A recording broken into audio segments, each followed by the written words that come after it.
On this day of Lent, one thing that you should think back to is that Jesus was tempted in the desert for 40 days and 40 nights. This was in Matthew 4, 1 to 11.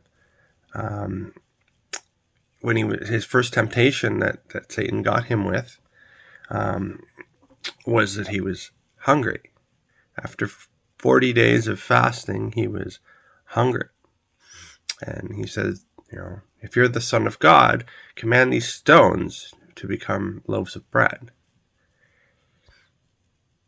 And he said that, your bread of life should come from God the Father, and that he will feed you with something that will make you not hungry anymore. If you think of the previous a prior reference of 40 days, you have 40 days in the wilderness, and when Moses and his people were in the wilderness, they were in the wilderness, and they were hungry, and they needed to eat, and God gave them manna to eat, so that they didn't starve.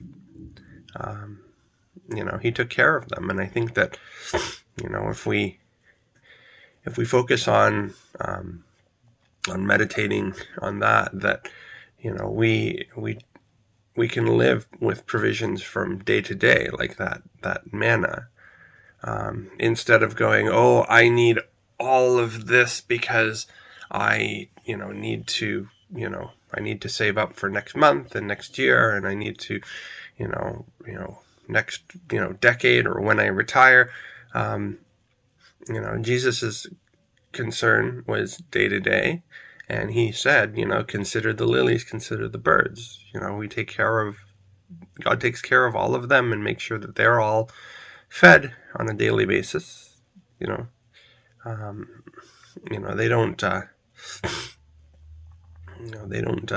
worry, they don't fret. The only time that they were storing up was for the Sabbath, and with the birds and with the squirrels and things like that, they will set aside a little bit for the winter so that they can survive, which is kind of like the Sabbath.